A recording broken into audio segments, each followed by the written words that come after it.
From Hollywood, it's time now for John Lund as Johnny Dollar. My name is DeFranco, Mr. Dollar. I'm with the Claims Division of Eastern Life and Trust. What can I do for you, Mr. DeFranco? Help me pay off a claim, I hope. Well, that's a new wrinkle. Yeah, one of our new policyholders passed away last month. We can't seem to locate his beneficiary.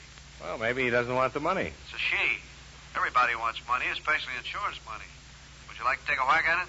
What floor are you on, Mr. DeFranco? 4th, 418. Just after you get off the elevator, turn to your left. Be there in an hour.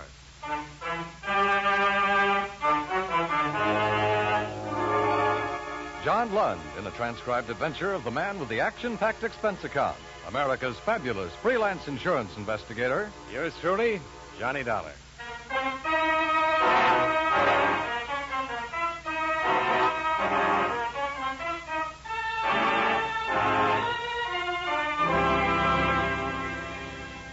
Expense account submitted by Special Investigator Johnny Dollar. To Claims Office, Eastern Life and Trust Company, this city. The following is an accounting of expenditures during my investigation of the Thelma Ibsen matter.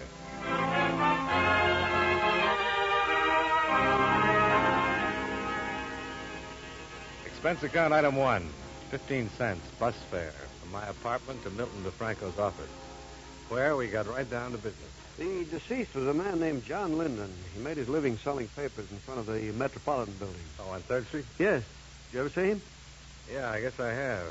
Somehow you never think of someone like that leaving insurance money. No, you don't. But he took out 2 policies November the 5th, 1940, both of them $500 lives. Uh-huh. So he has an estate of $1,000 that we have to give to a person named Thelma Ibsen.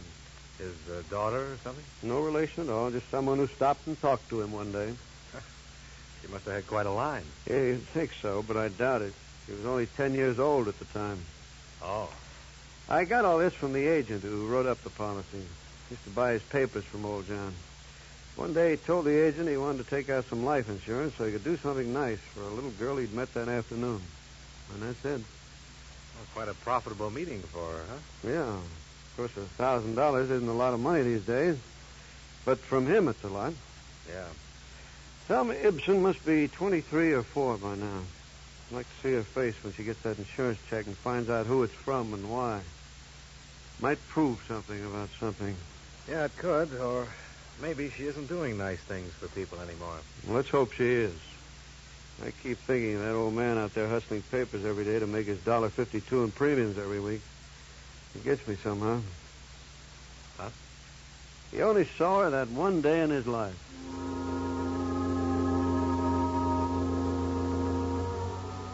The local address for Thelma Ibsen was 213 Brainbridge. From neighbors, I learned that Thelma's parents had been killed in an automobile accident in 1945. She'd moved crosstown to live with an aunt, a Mrs. Mary Seeley. Mrs. Seeley died in 1950. Again, Thelma had moved. Where, nobody seemed to know. But they did know where she'd been working at the time. One of the girls there was brought into the manager's office. Yes. She quit without notice a couple of years ago. She just didn't come back. Were you a friend of hers? Yes. We were good friends. Used to have lunch together every day. We started here together, too. I see. Have you heard from her? No. Any idea where she might have gone? New York, I think. It's the closest place to go, isn't it? Funny she didn't write anybody or say anything when she left, don't you think? Yes, but Thelma was like that. Like what? Well, don't misunderstand me. She was a real sweet girl, but there was something you could tell about her right away when you met her. She had plans of her own, and she just kept them to herself. Mm-hmm. You don't suppose anything's happened to her? I'm just trying to locate her. Did she ever talk about going to New York? No. Or what did she talk about? Oh, about meeting someone and getting married. Was she going with anyone when she disappeared? Oh, a couple of people around the office. Are they still around? I think so. You going to talk to them? I'd like to. They haven't heard from her either. No one has. She just plain left, bag and baggage.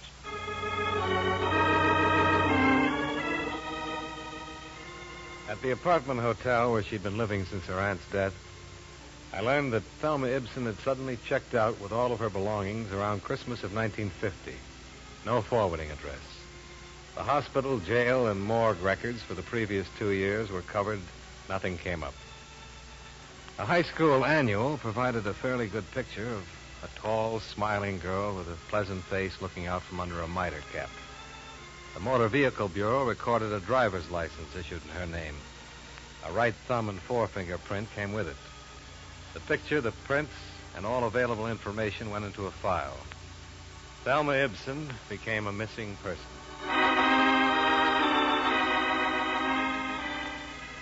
2 days later, the people at her office were re-questioned.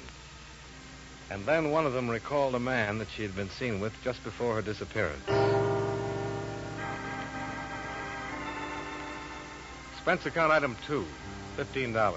Transportation and incidentals, Hartford to New York. For the purpose of locating a Mr. Floyd Turnbull for possible information concerning Thelma Ibsen's whereabouts. I made a list of the Floyd Turnbulls in the city directory and set out to interview each one. The right man happened to be number 5 on my list. Yes, of course I know Thelma Ibsen, Mr. Dollar. You say you're from an insurance company? That's right, Mr. Turnbull. Can you tell me where she is right now? I'm afraid I can't. Sit down, Mr. Dollar. Sit down. Thanks. Understand you knew her in Hartford. That's right, I did. She came here to New York with me. Oh? Let me assure you there was nothing improper about it. I met Thelma when she was working in one of the offices I do business with there. And when I suggested that she drive to New York with me, I did it with the understanding that we were to be married here. I see. No one could have been more surprised than I when she disappeared. You mean here in New York? Yes. Well, when was this? It was Christmas Eve of 1950. Oh? Thelma was staying with my sister Edna in Westchester. I picked her up about 6 in the evening to go to a party. And we stopped for gasoline somewhere between here and Long Island. I left the car for a moment, and when I came back, she was gone. You haven't seen her since? And I haven't seen her since. Well, did she leave a note in the car? Or a message of some kind? Nothing. Not a word. And she hasn't gotten in touch with you at all? No. She's never written? Never. I can't quite get with this. You were going to be married, and she disappeared in a filling station on Christmas Eve. Did you argue or something? No. I don't think I would ever have argued with Thelma. She was kind and sweet and gentle and all things to me. Your appearance here and these questions bring back the memory very strongly. How long had you known her before you decided to get married? About 3 weeks. Do you have any idea why she walked away? Yes, but I doubt if it's of any practical value to you. Well, any information I can get would be very helpful in locating her, Mr. Turnbull. All right, then. I think she was frightened. Of what? Of life, Mr. Dollar. Not people or circumstance, but life. You say that with a lot of conviction. Yes. Thelma had always been, well, a poor girl. She worked instead of going to college. She lived with a rather dowdy aunt who died just before I met her. Her parents had been killed in an accident a few years before. I think I offered her happiness that she always longed for. But she simply wasn't mature enough or adjusted well enough to accept it. But this is of no value, is it? Well, it might be. Did you know of any ambition she had? Maybe she wanted to go on the stage. She simply wanted to be my wife and live here. Oh, I can see what you're thinking. I'm old enough to be her father, but that's not the reason she walked away from that car. Believe me, Mr. Dollar, unless I'm terribly mistaken, that girl was very much in love with me and wanted to marry me. Tell me, have you tried to find her? No, I have not. I waited around the filling station that night hoping she'd return, but I didn't report the matter to the police. I intended to hire private detectives to locate her, but I gave that up, too. Well, I don't understand. If you loved her... Well, would this make it understandable, Mr. Dollar? Thelma was a rational, normal human being when I left her in that car. No one forced her away from it or me. The man at the station said she merely stepped out and disappeared down the street. She left of her own free will for her own reasons. Yeah, I think I can see your point. Thank you, Mr. Dollar. I've hoped that one day she'd appear at my door, contact me, come to me, but she hasn't. Is there any way I can help you more concretely? Well, if you could tell me the exact location of that filling station. I believe I can do that, but why? Last place she was seen alive. Oh, that word, alive. Just a word, Mr. Turnbull. Tell me, you suppose she had any money when she left? Why do you ask? Well, she'd have had to go to work if she didn't. Maybe she I see. Yes, she had money, quite a bit. How much? $2,300. Oh? She stole it from me, Mr. Dollar. I left my wallet in my overcoat. She took it while I was gone. I would have given her all this, everything, but she had to steal it from me. She had to steal it like a common little thief. There's truly no fool like an old fool, is there, Mr. Dollar?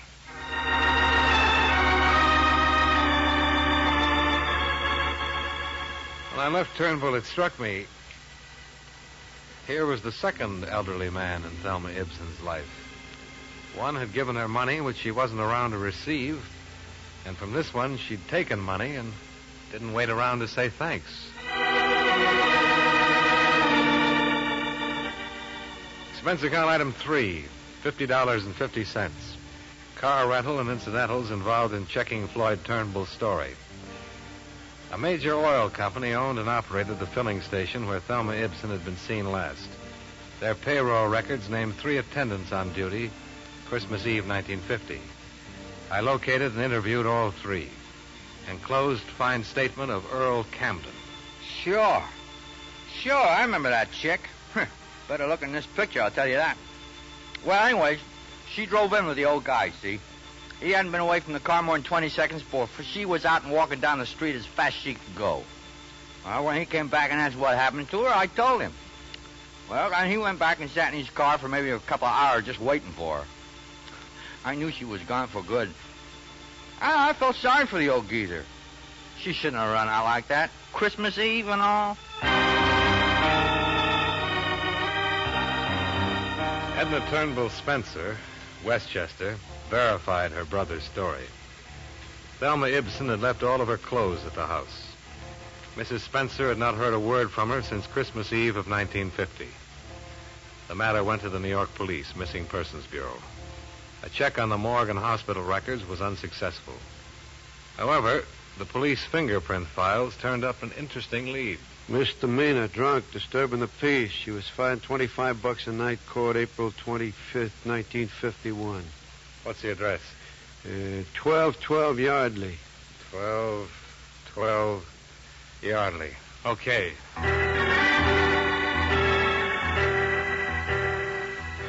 At the address on Yardley, I learned that Thelma Ibsen had moved 8 months before.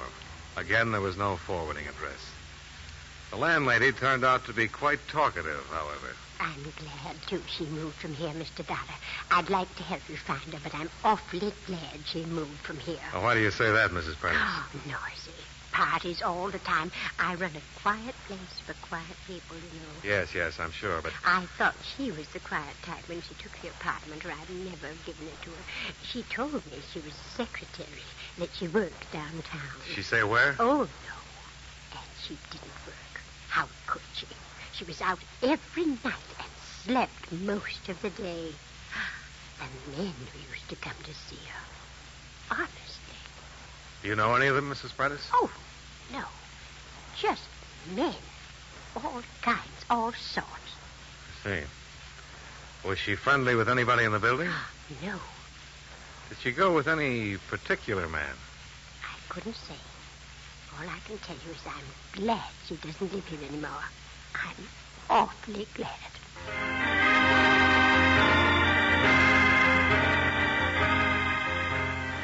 The more people I talked to, the more I learned about Thelma Ibsen, and the less I liked what I heard. I went back to the city hall.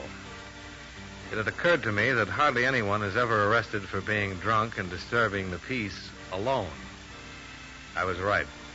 The night court files revealed that Thelma Ibsen had been arrested with 8 other people. I took down their names and began to check them out. Number 6 down the line was a man named Unger, who was in the hosiery business. Yes, he remembered Thelma Ibsen very well. No, he hadn't seen her for 6 months, but he could tell me where she lived. He did. And I went there.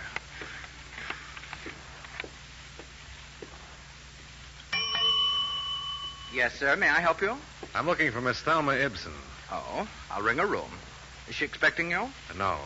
My name is Dollar. It's a business matter. Mr. Dollar. That's right. Just a moment. I'm ringing.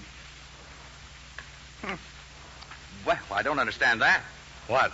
She came in about a half hour ago. I know she's up there. Well, maybe she came out again. No, I'd have seen her. I've been at the desk all the time. Well, if that isn't the strangest thing. Maybe she's visiting one of the other apartments. Perhaps. Would you like to leave a message, Mr. Dollar? Well, it'll be okay if I go up and camp on her doorstep. I've been looking for her for a long time now. Of course.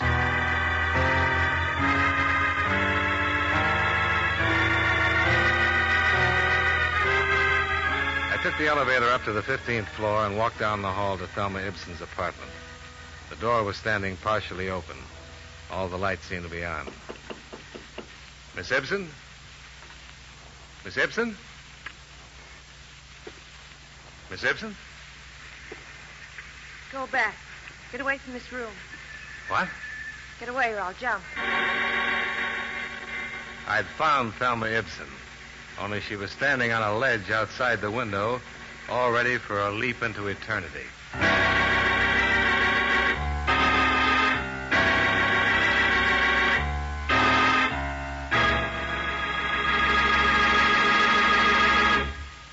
We'll return to yours truly, Johnny Dollar, in just a moment.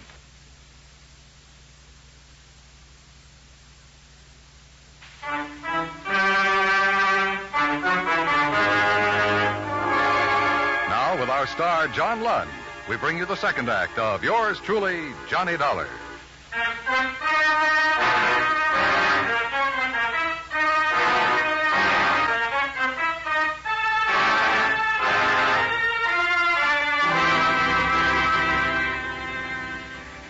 Don't come any closer.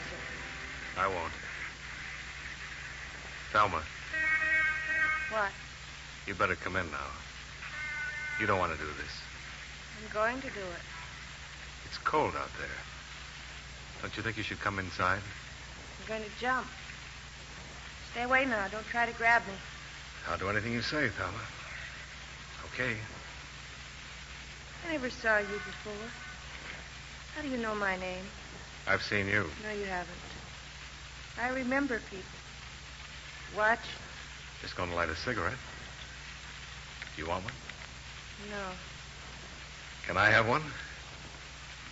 All right. Where did you see me? In a picture. In your high school annual. You went to high school in Hartford. I don't know you. What's your name? Johnny Dollar? Are you from Hartford? Yeah. Step over there. Let me see your face in the light. No. You aren't from Hartford. You're lying to me. Mr. Dollar, I Go wanted away. to... Go away or I'll jump. Why, Miss Ibsen? Go on. Get out of here. Go ahead. Call the police. Yes, of course, of course. I heard you tell him to call the police. I don't care. They can't stop me. Nobody can stop me. Maybe they won't even try, Thelma. Oh, I know they will. They'll talk to me just the way you're talking. They try to get close enough to grab me. I wanted somebody to call the police. I want them all down there waiting for me to jump. When the crowd's big enough, I'll jump right down there. I'm not afraid to do it. Why do you want to jump, Thelma? I have my reasons. Look, there's a couple of people down there who see me. They'd like to see me jump. I don't think they'd like to see that at all, Thelma. Oh, yes, they would. They might say they wouldn't, but they'll hang around, and if I don't jump, they'll be disappointed. Nobody wants you to jump, Thelma. Oh, sure they do. Those people down there would love to see it happen. You'd like it, too.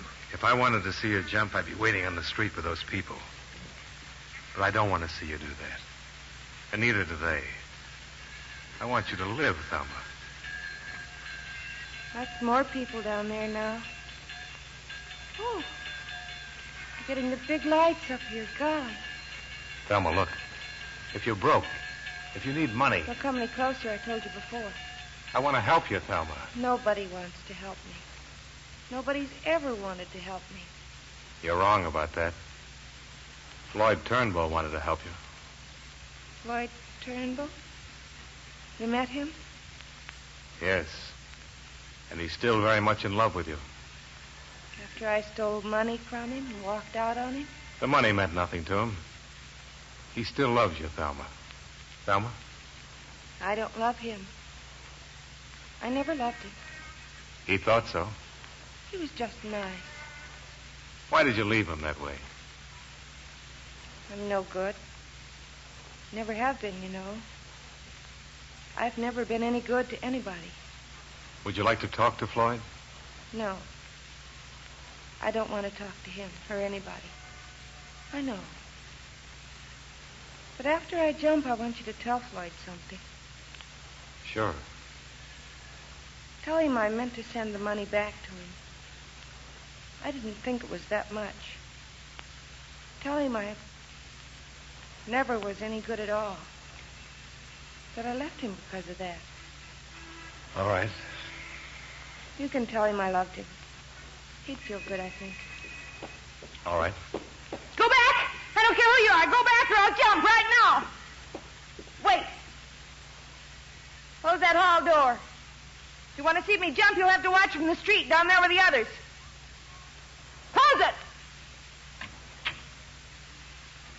Is he a policeman? I suppose so. I don't know. He looked foolish. We all look foolish at one time or another.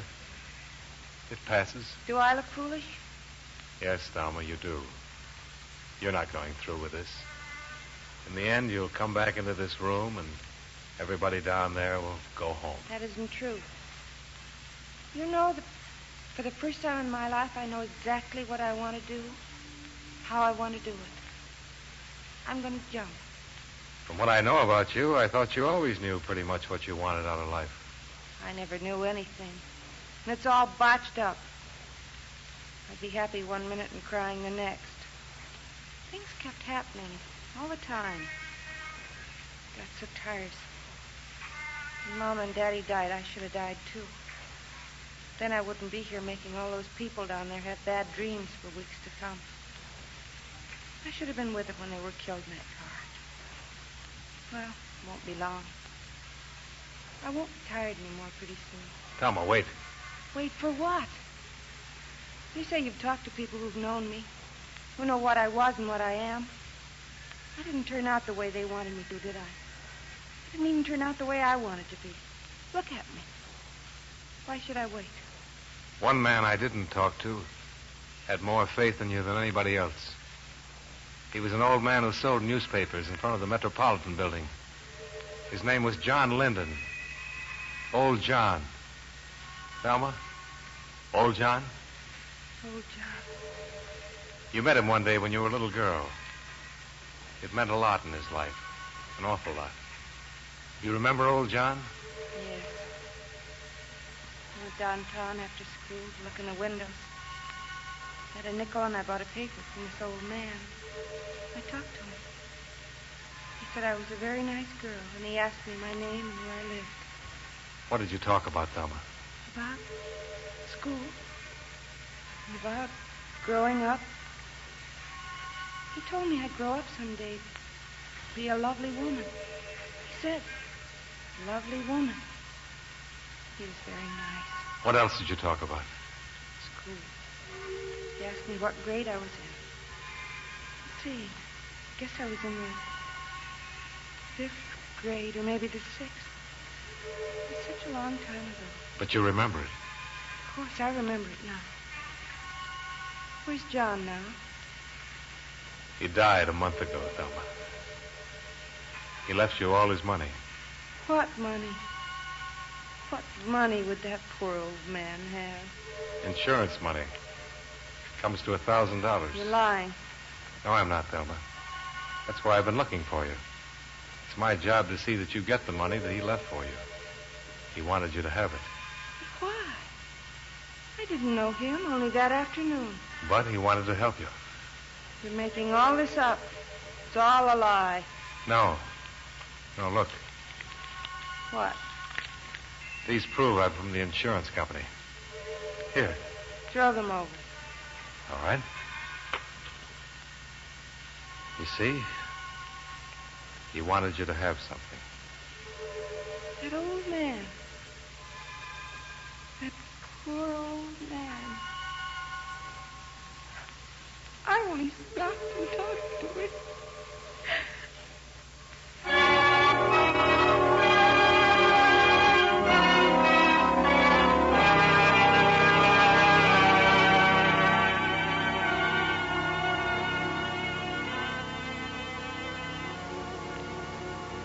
Expense account item 4, $3.50.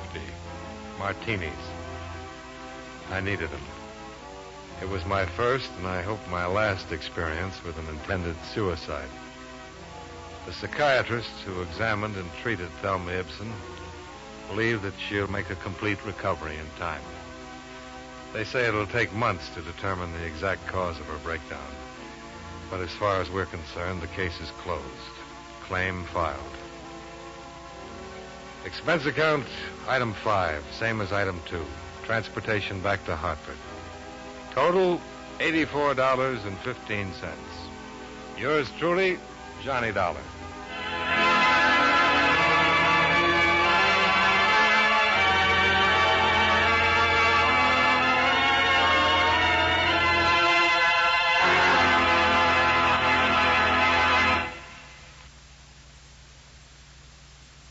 Yours truly, Johnny Dollar, stars John Lund in the title role and is written by E. Jack Newman with music by Eddie Dunstetter.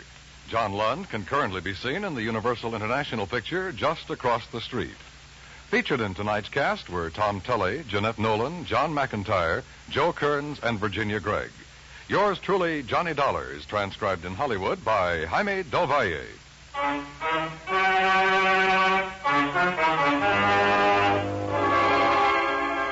This is Dan Cubberly inviting you to join us next week at this time when John Lund returns as... Yours truly, Johnny Dollar.